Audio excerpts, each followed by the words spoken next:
DXDC Radyoman Report. Gidid-an ang tanang mga buot magtukod og resorts o mga istruktura sa palibot sa Panigan, Tamugan Watershed. Matud ni Councilor Tec Ocampo, Committee on Environment and Natural Resources Chair, atro sa aprobado sa Konseho Media Briefing. Gikonsiderang critically protected ang area, busa bawal kining tarugon. Gibutyag sa konsehal nga daghang business permits nga dunay intensyong magpahigayong business activities apan gipang balibaran kini. Nangayog dispensa si Ocampo ilabi na kadtong adunay gitukod na sa maong area nga baklason o pangtanggalon kini tungod protektado ang lugar. Mga ilang dispensa na katong mga nagtukod na diyan mga resorts na sila sa taas sa district, no?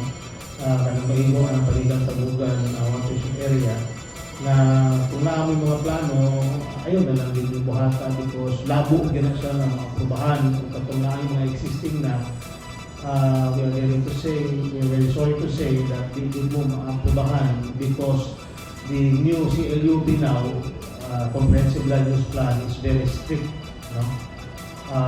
In granting permits, especially in areas which are considered protected under the new CLUP.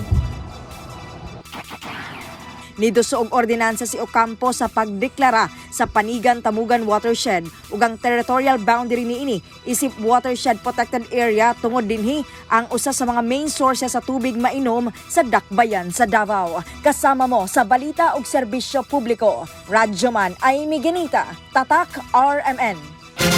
RMN News. Diretso Balitang Metro Davao.